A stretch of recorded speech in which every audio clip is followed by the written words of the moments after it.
जय श्री राधे कृष्णा। ओम कुकरेजा चैनल पर आपका हार्दिक स्वागत है। हरि अनंत हरि कथा अनंता में आज सुनिए। कर्म पीछा नहीं छोड़ते। हमारे किए गए कर्म कभी हमारा पीछा कभी नहीं छोड़ते। वे केवल परछाई की तरह ही साथ साथ चलते रहते हैं। बस हम ही हैं जो जाने अनजाने अपने ही कर्मों से सदा अनभिज्ञ रहते हैं। देर सवेर हम सबको अपने शुभाशुभ कर्मों के फल से दो चार होना पड़ता है। उनसे बचकर चाहे हम कहीं दूर देश चले जाएं अथवा किसी भी सुरक्षित कहे जाने वाले स्थान पर जाकर छिप जाना चाहें, तो भी ऐसा नहीं हो सकता। जहां भी हम जाएंगे, हमारे कर्मफल का भोग हमारा साथी बनकर हमारे साथ साथ चलता रहता है। इस विषय को स्पष्ट करती एक बोध कथा पर दृष्टि डालते हैं, जिसे कहीं पढ़ा था। उसमें लेखक का नाम नहीं लिखा हुआ था। किसी सेठ जी ने एक गलती के लिए अपने मैनेजर को इतना डांटा कि मैनेजर को मन ही मन बहुत गुस्सा आया। सेठ जी को वह कोई जवाब नहीं दे सकता था। अब प्रश्न यह था कि वह अपनी भड़ास किस पर निकाले, अपना मन किस तरह हल्का करे। वह सीधा अपने कंपनी के उस कर्मचारी के पास गया जो उसके अधीन कार्य करता था। उसने अपना सारा गुस्सा उस कर्मचारियों पर निकाल दिया। अब वही प्रश्न कि कर्मचारी किस पर अपना गुस्सा निकाले।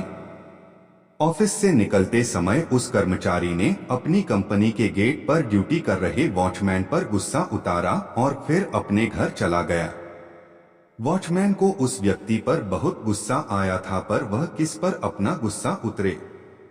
जब वह अपने घर गया तब बिना किसी कारण अपनी पत्नी को डांटने लगा। उसकी पत्नी उठी और उसने अपने बच्चे की पीठ पर 2-3 धौल जमा दिए। उसे डांटते हुए उसने कहा, तुम सारा दिन टीवी देखते रहते हो, कोई काम भी नहीं करते। इस अनावश्यक डांट फटकार से परेशान होकर बच्चा घर से क्रोध में निकला और सड़क पर सो रहे एक कुत्ते को पत्थर दे मारा। वह बेचारा कुत्ता हड़बड़ाकर भागा और सोचने लगा कि इसका मैंने क्या बिगाड़ा था। गुस्से में उस कुत्ते ने एक आदमी को काट खाया। कुत्ते ने जिस व्यक्ति को काटा, जानते हैं वह कौन था?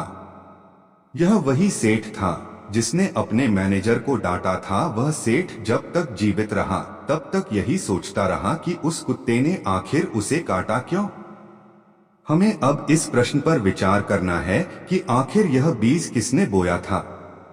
इस सारे विश्लेषण से यही समझ में आता है कि हमारे शुभ अथवा अशुभ कर्मों के फल कभी हमारा पीछा नहीं छोड़ते। जाने अनजाने कितने ही लोग हमारे व्यवहार से त्रस्त होते हैं, परेशान होते हैं।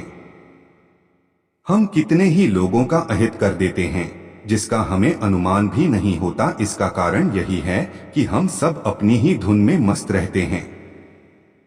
किसी दूसरे की खुशी और गमी की हमें बिल्कुल परवाह नहीं होती। किसके दिल को हम चोट पहुंचाते हैं, किसको हानि पहुंचाते हैं, हम लोग कभी इसका आकलन करना ही नहीं चाहते। ईश्वर सब कुछ देखता रहता है और निश्चित करता रहता है कि किस कर्म का हमें क्या फल मिलना चाहिए और किस समय मिलना चाहिए।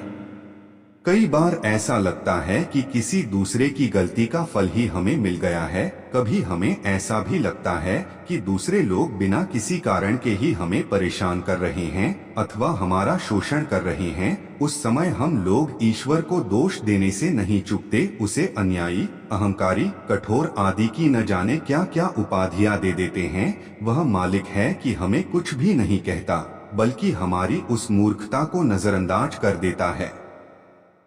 उस न्यायकारी ईश्वर के यहाँ ऐसा अन्याय नहीं होता। कभी न भी हमने उस व्यक्ति के साथ कुछ अनुचित किया होता है, तभी उसका वैसा कड़वा फल हमें मिला होता है। समय रहते अपने आने वाले कल के लिए आज से ही तैयारी आरंभ कर देनी चाहिए। जितना हम दूसरों की भलाई के कार्य करते रहेंगे, उतना ही हम अपना ही भला करते रहेंगे। जय श्री राधे कृष्णा।